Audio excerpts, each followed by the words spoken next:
All right. I put together way too many slides for the time we have, but I did it kind of on purpose to see what was covered before me.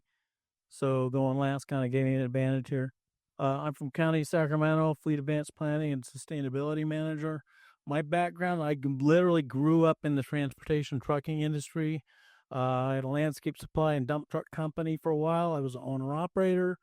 Went to work for a regional truck rental and leasing company, then went to work for Ryder.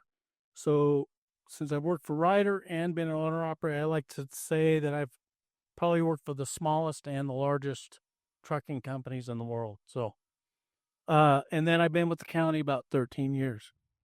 So I'm going to tell you a little bit about the county. Forgive me if I take my glasses on and off. And some of these slides are going to go quick because, like I say, my intent was to model this after what's already been covered. We're about 2,800 units, and you can see the makeup of our fleet there. We have approximately 460 department-owned units. This is later in the presentation. That's gonna kind of tie into what Scott was talking about holding on to units. Annual fuel usage is we're about 3.43 million gallons. 2024 VMT was about 22 million miles. We got 7 maintenance facilities, about 100 employees, 73 of those technicians.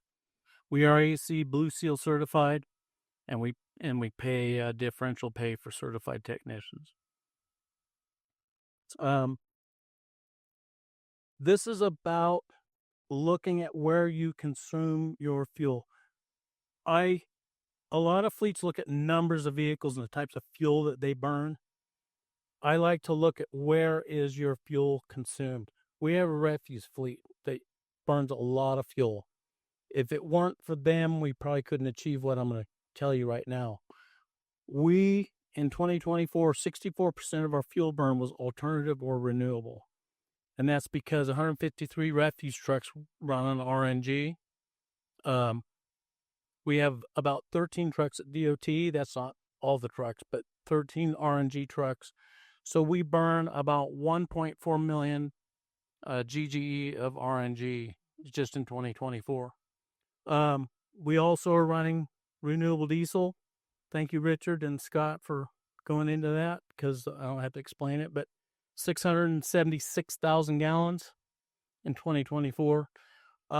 And light duty hybrids. So a lot of people look at hybrids and go, oh, still burn gasoline, Well, I ran for 2024, and this is over all vehicle types.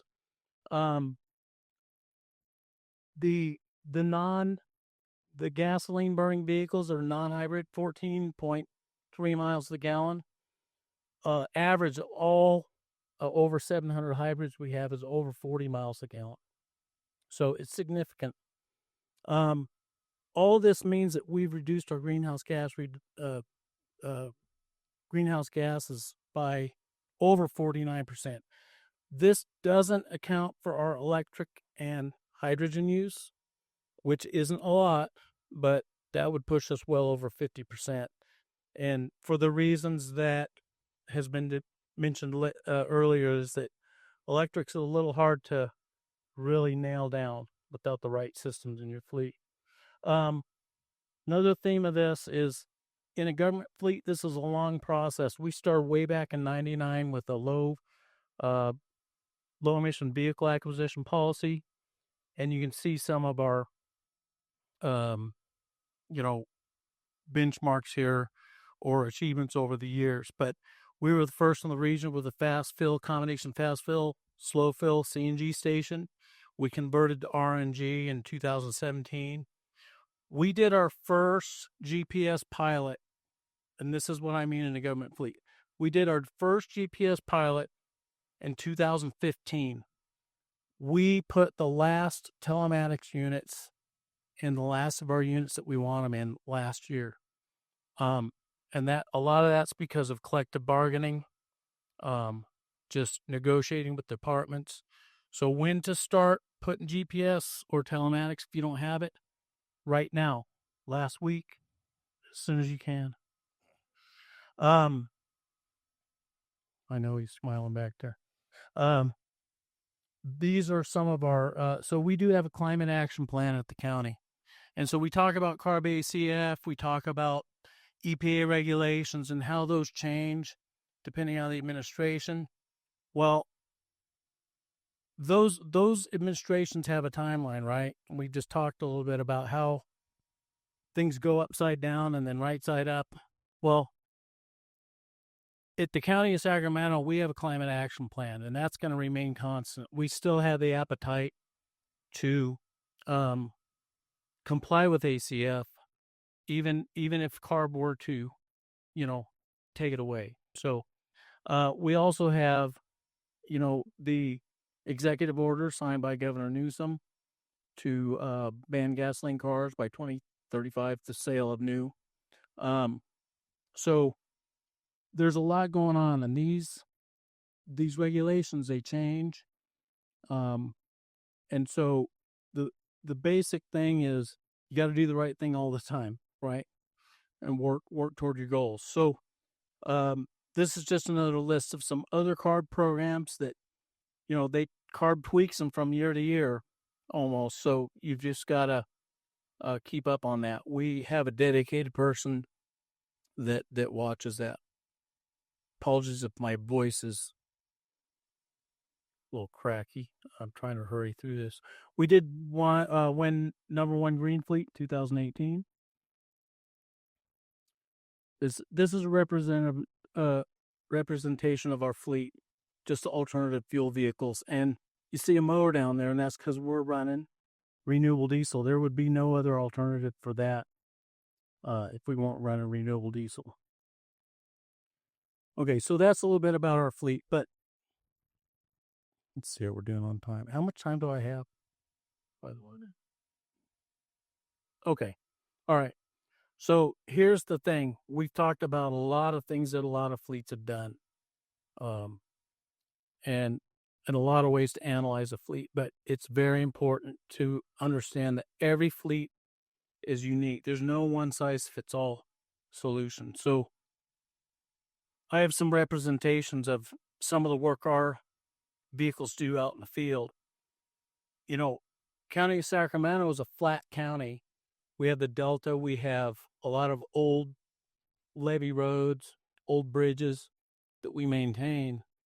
But if you go right up the road from us, it's mountainous, and all those fleets have snowplows. We don't have one snowplow. So it's very important to assess your fleet, identify your challenges, and what are your unique operations. The other thing is, I think that as fleet managers, we get busy and overburdened, and we have the tendency to sit at our desk and look at data and answer calls and solve problems. I urge you to make time to get out and talk to your operators, go to job sites. You might be surprised how some of your vehicles are being used or abused. You might not be surprised after it might answer the questions you've been asking. How did that happen? When you look at a vehicle in the shop, you might find out how it happened. So this goes right along with Scott's presentation, but I firmly believe this. If you're going to be the expert when you're talking to the city council and you're asking for money, either for replacements or to do a GPS pilot, or you've already decided you're going to install telematics in your fleet, you need to be the expert because they're going to be depending on you because they're not going to know whoever you're talking to. You need to get used to being the middleman and explaining your position and articulating. And if your fleet is not dialed in, if you don't have a good PM currency, good PM quality, a low breakdown rate, high unit availability, you're not going to be able to come off as the expert. So, do with what you have to do with, if that's a term. Use the management tools at your disposal currently and use those and get your fleet as dialed in as you can. I urge you to look today, as soon as you get back, whatever, if you have a transportation policy or whatever policies surround the use of telematics and your bargaining agreements, review those and and identify what needs to change. This was a big, Keith can attest to this.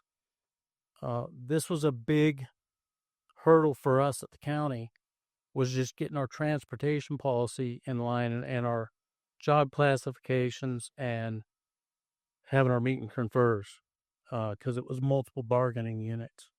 And again, like Scott said, they want to know, how are you going to use this? Are you going to be disciplining us? And you've got to make the case that no, we've got all this data we need to collect. It's just for fleet management. Now their managers, they may use it for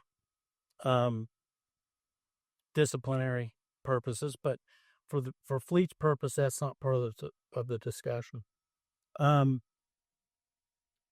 Set your benchmarks, set your KPIs, because you can't, the saying is you can't improve what you cannot measure.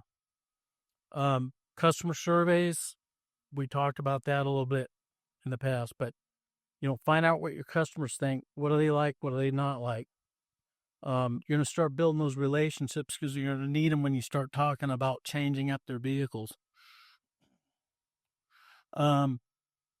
This was also touched on. Don't wait for the perfect solution while you operate inefficient and costly vehicles. You are better off with a forecasting plan, and I'm going to go into it and touch on a lot of what Scott touched on, but kind of elaborate a little bit. Collaboration, communication. Whether you want to be or not, you're going to be right in the center of a huge just ball of people. You're going to need to communicate and be the middleman. City council, board of supervisors, facilities management, real estate management. You say, well, why real estate? Well, you may have facilities that need charging that are leased facilities. Budget and accounting, purchasing, and start talking to your power utility, whoever they are, very soon about getting an assessment of what your fleet's going to need in electricity if you were to convert it. And then we already talked about understand your organization's environmental and sustainability policies and goals, because that's where you're going to be able to say, if you want to get this done, this is what needs to be done. You've got to tie it back to what they've already said they want, right? A lot of GPS telematics benefits here. I'm not going to go into it. I will just make the one point that one big cost savings, especially in California, is we didn't have to send hardly any vehicles off, pull them out of service, send them for a smog check in 2024 and the years prior, because it can be done through telematics, and that alone pays for the telematics and the fleet pretty much, and the safety benefits as well. There's other CARB programs coming for heavier trucks, and that'll pay for itself in that respect as well. And then for life cycle forecasting, obviously. I won't cover too much on this, but I will say we talked about transportation policy, bargaining unit. Verify your IT systems are compatible with the system you want to adopt. And then if you're going to do a pilot, identify a portion of the fleet that you have good data to compare against. All right, this gets into Power BI. I want to spend a good amount of time on this, but I'm going to gloss over it a little bit so we can talk about forecasting. But basically, we're taking our FMIS data, telematics, fuel transactions, and data that we're moving into Microsoft applications, and we're moving them back into Power BI to build some pretty comprehensive reports that are easy to sort. And this, I don't do all this. We have an IT administrator that does it. We can throw crazy ideas at him, and he can magically make it happen, which is awesome. But we've got customized telematics report.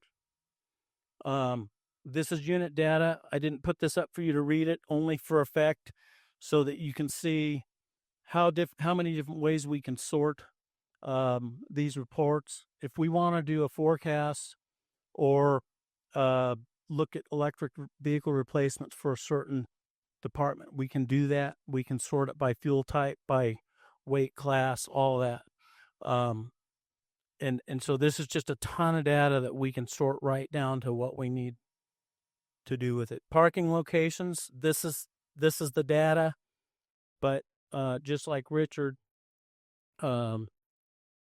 this is our parking location map. So this is important, with the county of almost 1,000 square miles, 1.6 million population, we're spread out. The county goes clear down to basically Contra Costa County, clear down to Antioch.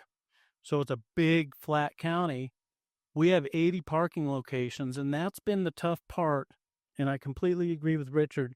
Get your charging in, because that's been the tough part for the county and really pushing our electrification, is that, the public thinks that all these vehicles come back to the shop every night, and they don't. They go to where they park. And and this is where you need your power utility. And we're talking about third-party consulting as well. Okay, so Scott already talked about the benefits of forecasting. I'm going to go into this a little, make a few other points. Currently, our average fleet age, and this is important, for our fleet rental units is 5.5 years. When ACF came in, and we knew it was coming, right? But we had concentrated to get our average fleet age and not have a bunch of old replacements sitting waiting to be replaced when this new regulation came in. And that's the value of this, because we're not in a rush now to replace an old, fallen apart fleet. Boy, time flies. I should have gone to this while I was talking about that. As you can see, Scott talked about unit classes. You can see a lot of our unit classes on the right. The list goes way down there. But this is a report we built in-house with our data, with Power BI, the light blue, and this is a sort. This isn't an approved budget. I have a warning up there and disclaimer. This is one way with it we sorted this for our rental fleet. But the light blue shows what's budgeted in the replacement process. The dark blue is what would be overdue in these years. And then you see, what I call the roller coaster ride, right? And you want to avoid the roller coaster ride. And so Scott showed this a little bit, but behind the scenes in this data, we can go in and adjust based on utilization. This tool looks at how many months in service, how many miles a month. Current mileage is updated through telematics. So we have current utilization, and so this tool in the background predicts the replacement date based on either utilization, how many miles, when is it going to hit 100 or 120,000 miles, where we set each class, or when is it going to reach 10 years. And then from there, we can get in the background. But this tool is not to hit a button and go, well, there's my replacement list. It is to analyze your fleet. And, when you see these humps, that's when you look at, well, how many of these are high utilization that we can plan on replacing in 2027? How many of these, when ACF goes to 100% requirement instead of 50 in 2027, how many of these are going to need to be replaced, and can we buy them here, right? And you start looking at these heavy years or the light years, and you can get in the background and find out, where are my overutilized vehicles, or are my underutilized vehicles? And in the background, this tool allows you to override and kind of set, get an even budget for each year. Like Scott said, riding the roller coaster isn't any fun. So we had an inflation rate there. That's customizable by class. we have near 8 because our DGS uses that for a lot of purposes. But what we can also do is if we buy a unit that we haven't replaced in 10 years, say a Vacon or something, high dollar unit, and we go, wow, that costs us more or less than we thought, we can use that data to predict kind of what that inflation rate for that class is. And I agree with Scott that for many, many years, I used 3.5% per year to forecast replacement costs, and 8% at that time would have been like crazy. And now that, you know, what we've gone through during the pandemic and everything, 8% is almost nothing. But now when we look at department owned, we're getting short on time. This is why you don't want to let departments hold on to vehicles, because see the average age, and you know whether they'll make the case it's a nice vehicle. Yeah, that's why we want to sell it right now. We don't want to wait till the engine blows, okay? And so they don't understand asset management. They just know it's a nice truck. I want to keep it. So don't let them do it. The other thing is, likely you're reporting that part of your fleet, even though it's department owned and they want to keep it. Your emissions, your fuel consumption, it's still out there burning all that fuel, and taking up your shop time. When you staff for your people, part of your average fleet age is to be able to staff for PMs and not a lot of repairs, right? And then you have these department owned that come in and eat up time. So I'll get off my soapbox on that. Quick, makes you feel any better? We were at 10.4 2 years before we stopped replacing equipment. I think according to NAPTA, we should be like 7.3. Yeah. Yeah, I'm glad we're at 5.5. And now we've got, like, for next fiscal, we've got a pretty low replacement list, which is kind of a good place to be when there's these new regulations and all that. Okay, I'm going to rip through this real quick. Forecasting for light vehicles is pretty easy. Everything's on the market. You can figure out what more they cost, and that's what we build into our forecasting. I'm still pointing up to a slide that wasn't there anymore, that isn't there anymore. Trucks, they come in these configurations, but these aren't the configurations we build municipal service trucks with, okay? They come in one wheelbase. The E-Cascadia is 3 axles. Tesla, there's no place I can put a Tesla tractor in my fleet. No place. The EM2, awesome truck, and International makes their own version. Comes in one wheelbase, one way. It's made to be that truck right there, 26-foot box truck. We have 3 of those in our fleet. I can't use it. What we have are these. And so when you look at this, it's a lot shorter wheelbase. It's the whole underside of that truck is filled up. It's got a Van air system under deck. It's got PTOs. You guys know the drill. But the way we kind of look at what an electric version of this could cost if we could build it, is I've broken down and looked at trucks of this class and determined about, typically the total cost of that truck is 40% chassis, 60% body. And so what I've done is you break that out at the bottom. You see the math there. Chassis, 300%, 3 times. And then that body is going to get your normal inflation rate. And so it averages out about 80%. That's kind of how I look at it. Those are really round figures, but it's not a 1-for-1, like just, it's 3 times, So this is the way we kind of look at it. What else was I going to say about that? Oh, the body and upfit.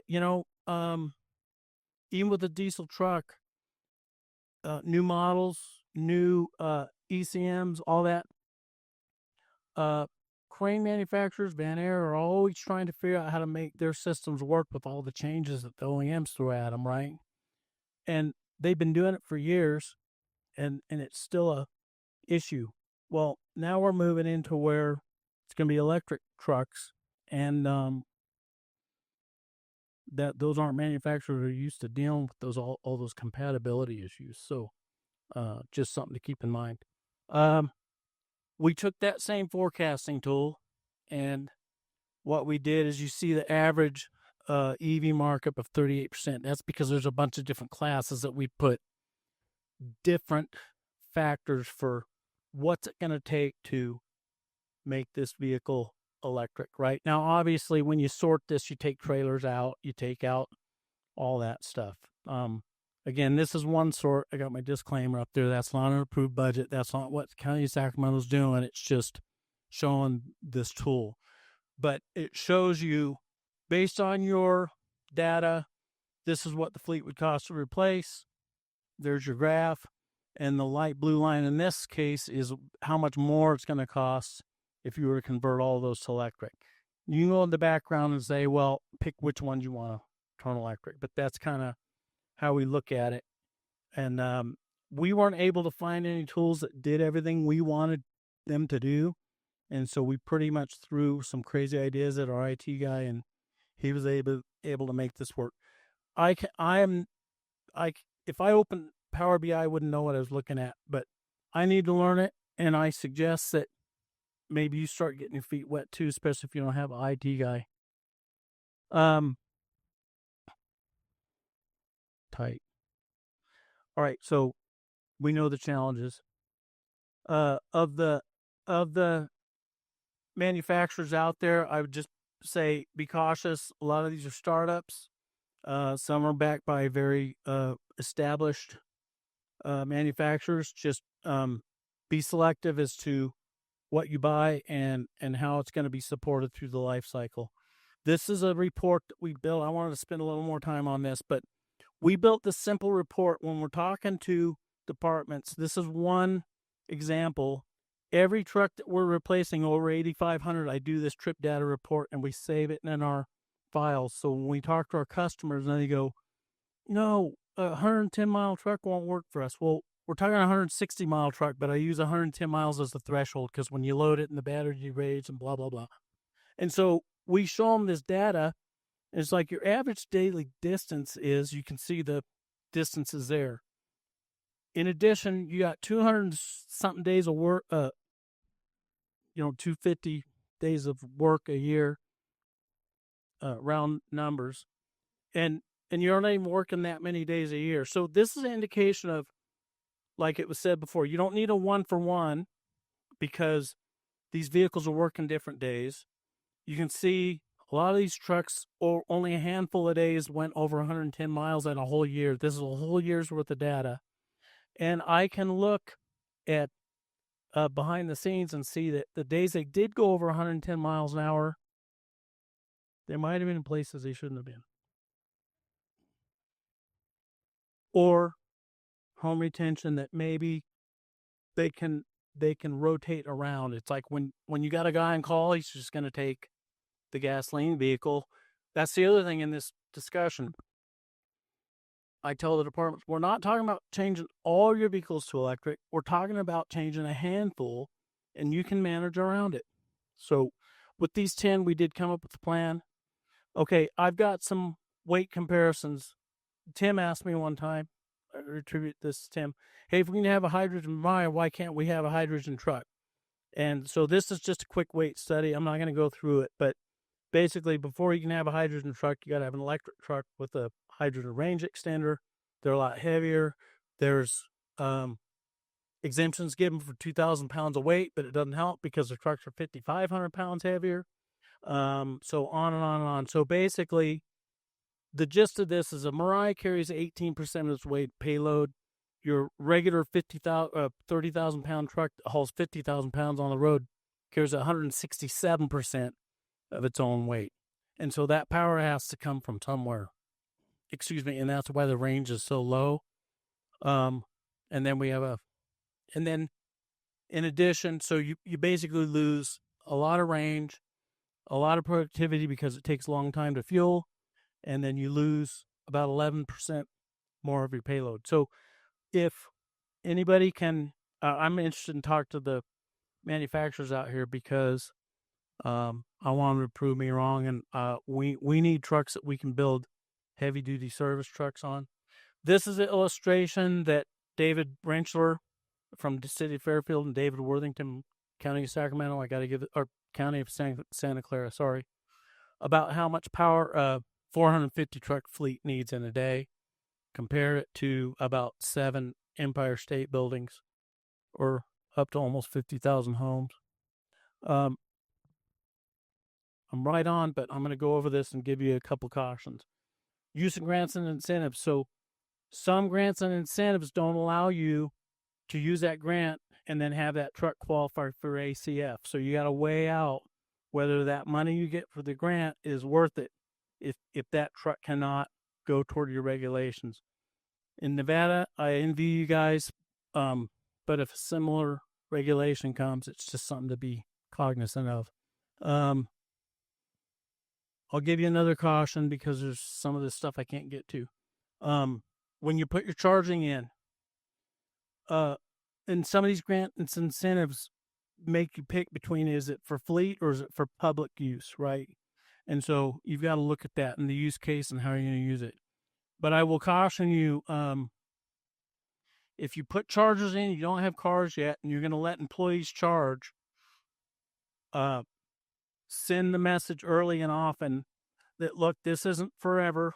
I thought about putting a sign on our chargers because when you start taking charging away or even free charging away from employees, the emails start flying. It gets messy. And for chargers that allow employees to charge, this sounds mean, and I wouldn't do this, but if I could do whatever I want, I'd put a sign on every charger and say, this is free charging for now. It's not forever. Don't go buy a car and don't make any other major life decisions based on this free charging because it might go away someday.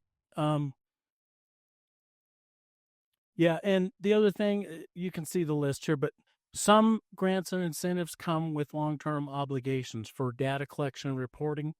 So you've just got to build that into your staffing model, your costs, all that. So the main point is grants are great and use them. Just make sure they fit and understand that they do come with a cost. You just got to do your cost benefit analysis. How do you make sense of it? All data, process improvement, internal reporting, fleet measures and KPIs, identify the low-hanging fruit, third-party consulting. So you can't figure this out all on your own. County of Sacramento went out for an RFP, and we awarded contracts to a fleet analytics company and for facility assessment. And if you do this, you're going to get responses from very prestigious companies that say we built all these great places. Well, what we learned is, a lot of the stuff you're going to be doing is retrofitting old facilities, not building new, shiny, bright new ones with no budget constraints, right? So keep that in mind. That's my time, and I went over about 3 minutes.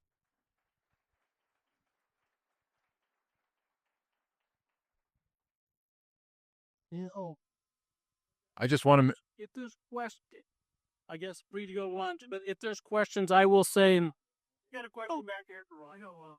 Can you share a little insight on how your departments? You force an EV purchase on there. Let's say Bracia. No one wants it, right? How does that go between parks And refuse and city services when you're saying yes, 50% have to be EV. He's taking. Okay, that gets complicated, but there's a certain amount of 50% the 50% we can buy and say E-Transit's over 8,500, Lightning's over 8,500 that we can buy for departments within their own class, and then those can count toward our 50%, right? And so if we buy those right, and those are discussions in their own, getting facilities to take a van and tell them, you're a painter, we can make a E-Transit painting van, right? But then when we meet with the other ones with the heavy equipment, some of them also have light. So we tell them, hey, you've got 3 pickups. If you do these, we can buy these 3 over here. Well, we don't want to do that. Well, then we can't buy these 3 over here.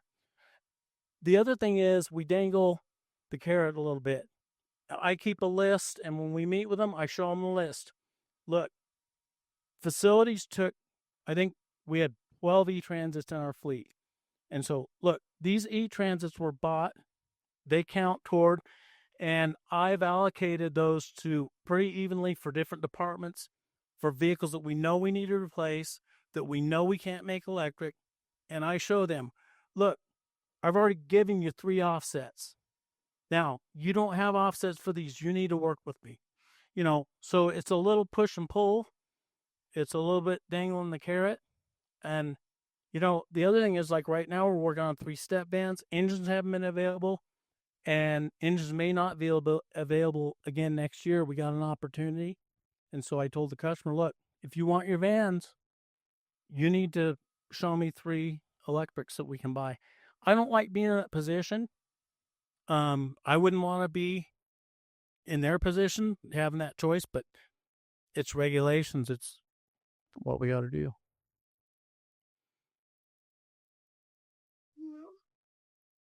Or we arm wrestle.